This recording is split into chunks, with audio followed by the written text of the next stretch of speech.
Welcome to this video on Peer-Assisted Supervision and Support, or PASS.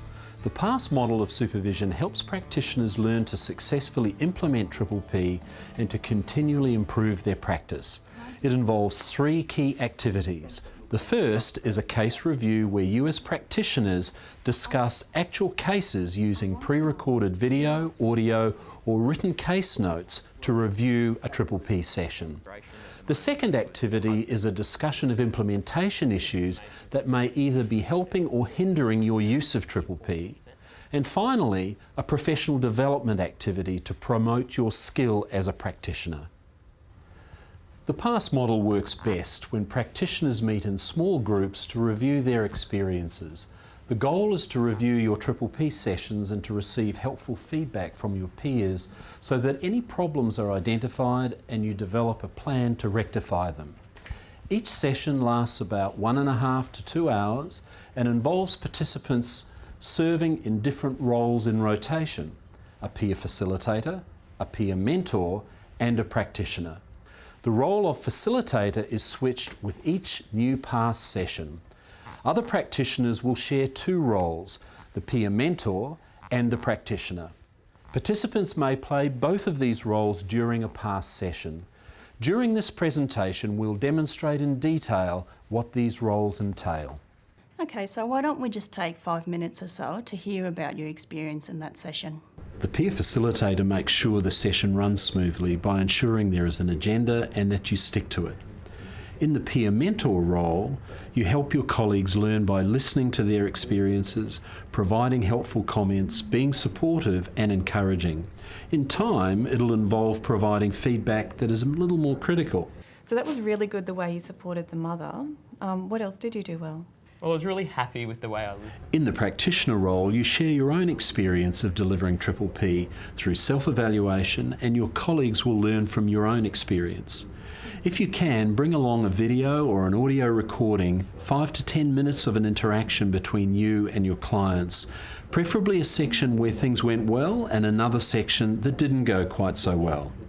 Remember, you need the parents' written consent for this. If there are only 2 people present, one person can take on both the facilitator and the mentor role. Okay, well, I'd like to talk about my clients, Ronan and Sarah, and they have a 4-year-old boy named Jacob. Now, Sarah has said that she has difficulty with Jacob around disobedience. He's argumentative and also he's headstrong. She also said at preschool he has hit other children a few times. So I've been working with Sarah. Ronan hasn't come along to any of the sessions yet. So Sarah has been participating quite well in the program. The segment of footage I'd like to show today is the beginning of session 4 with Sarah. And the reason why I chose this bit of footage is because she's had a really tough week because Ronan hasn't been helping, and so she's venting her frustration, and you get to see me dealing with this criticism. So we'll have a look at the footage now. Well, welcome to session 4, Sarah. We're going to look at managing misbehaviour strategies today, but let's have a look at the homework first. How did you go with encouraging desirable behaviour strategies at home? Well, I found it really hard. I feel like I'm doing it on my own. My husband's not getting very involved, and I don't think it's going very well. Well, this is an issue, isn't it? And I've told you that you need to work together as a team. Yeah, it's easy to say, but I can't do it by myself.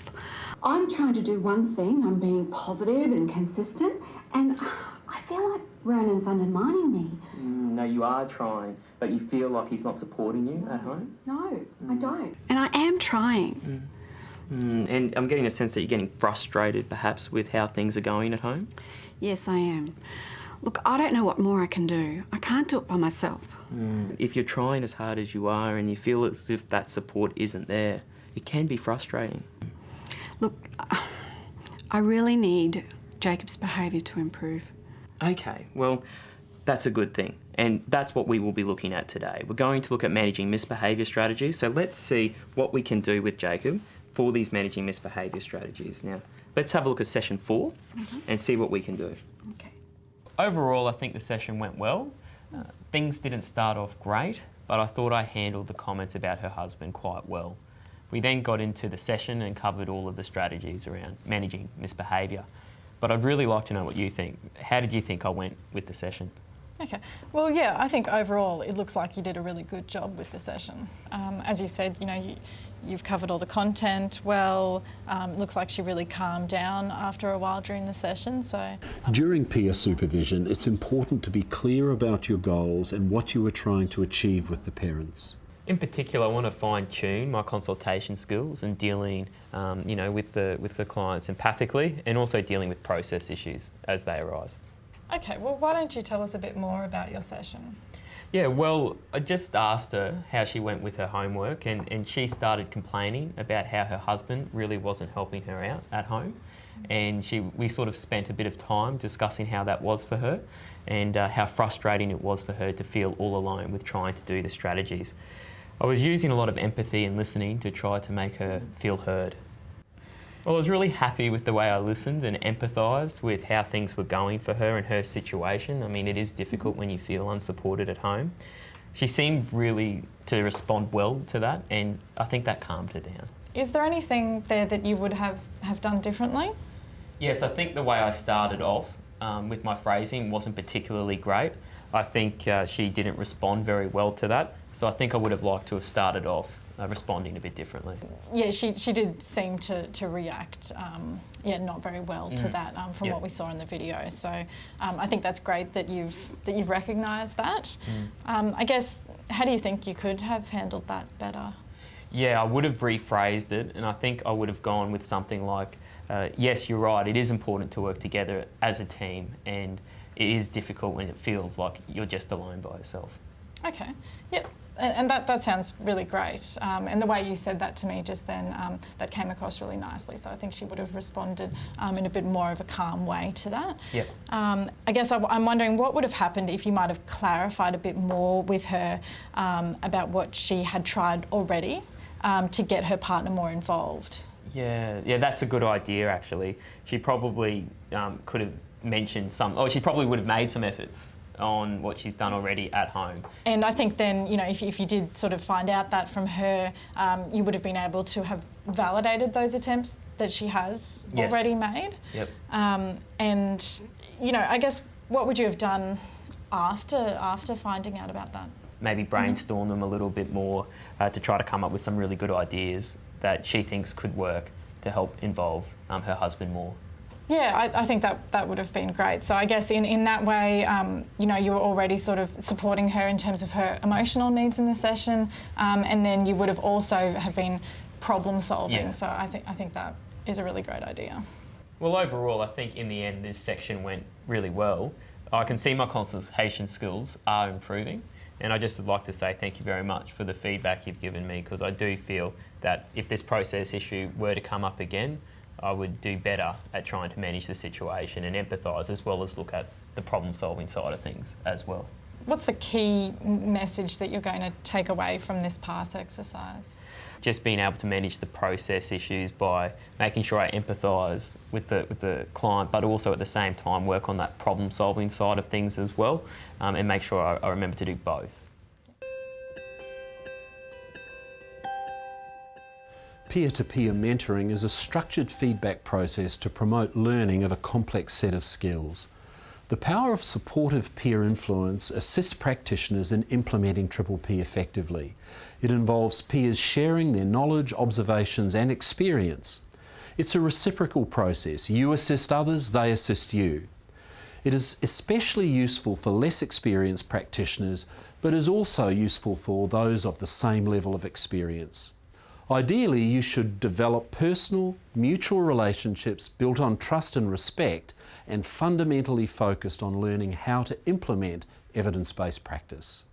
So when you say you responded to her emotional needs, what do you mean by that? What did you say or do? Yeah, first I stopped. Remember to start with the positives. Discuss what they did well first. Well, the fact that you recognised when she was getting frustrated and then you stopped and you listened to what was important to her, I think that was really quite important. If you hadn't done that and you just moved straight on to the strategies for the session, I think you might have lost her. Oh, thanks for that. It's important that, as well as addressing the emotions that came up during the session, that you help her to fix the problems as well. What things do you think she could have done to get her partner more involved, and how do you think you could have helped her come up with these during the session? Well, there are lots of things. She could tell her husband how important it is for her. She could invite him along to our sessions. I guess we could have brainstormed a lot more what strategies would work for her. I've definitely had similar situations during my sessions, you know, and it can be really quite difficult to empathise without seeming that you're blaming the other partner. How about we have a look to see if the manual says something about this? Yeah, the manual does have something in there about this. It may be helpful to suggest a role play to practice how to deal with the specific situation. Well, how about we have a practice of that now? And if you just remember to highlight how you would take her through that problem-solving process. I could be the mother in the role play if you like. Okay, that sounds great. Let's go. Do you want to just do it here? Let's do it. Although using a video or audio recording is best for past sessions, if this is simply not possible, use detailed case notes instead. The key is to recreate almost verbatim exactly what happened. Provide enough information about the case so that your colleagues understand the consultation situation and the details of what they would have seen and heard if they were there. Okay, so during session 1, after I talked about the principles of positive parenting and why children behave the way they do, I was setting up the exercise on goals. So I said to the group, can you turn to exercise 7 in your workbooks and then turn to the person next to you and discuss with them what goals you might like to set up for yourself and also for your child. I'll give you 3 minutes and then we'll come back together as a large group and we can share our ideas. So they went ahead and did this, and after the exercise I said who would like to share their goals. They did, but they all had really vague goals. So an example of a goal was stop all the tantrums. So then I spent a bit of time shaping up their goals with them. So an example of what I said was, do you think it's realistic for a 2-year-old to stop all tantrums? The parents responded really well, but I'd really like to hear what you guys think about how I could have prevented this in the first place. The peer facilitator's job is making sure the session runs smoothly and effectively and doesn't veer off track. Have an agenda ready, establish it from the outset and try to keep to it throughout. Okay everyone, so today's past session will go for about 2 hours, so if we stick to the agenda we should have plenty of time to get through all of our cases. Did everyone remember to bring the case notes and your video footage? Excellent, so we're ready to go. Before we start though, let's just try and remember that for today's session we would like to use our self-regulatory skills, and we just want to try and create a very positive learning experience here for everyone. Okay, James, you and Roxy are in the role of the practitioners today. Would you like to make a start and tell us about your case, just using the checklist as a guide? We have about 10 minutes to review your video and discuss your case. So let's make a start and watch the section of the video that you'd like to discuss. This is really interesting, but I think we're getting a little bit off track here. So why don't we just try and refocus on the initial start to the session and what you did well there. Okay, sure. Okay, so this was about 10 minutes, so why don't we move on to the next topic now. Roxy, if you want to present your case now. All right, so the start of my case. Now we need to work out our agenda for next week. Is this time still okay for everyone? Excellent. We should also swap roles. Cassie, how about you and I be practitioners for next week? And we'll bring in some case footage and some notes. And then James, would you mind taking over the facilitator role next week? Fantastic. I'll see you all next week then. Regular past sessions enable each practitioner to take responsibility for their own professional learning. The objective is to identify your strengths and to educate your peers so they can offer their insights and to assist you to work out what you need to do differently in the future. Past sessions can make a big difference to increasing your confidence and expertise in delivering Triple P successfully.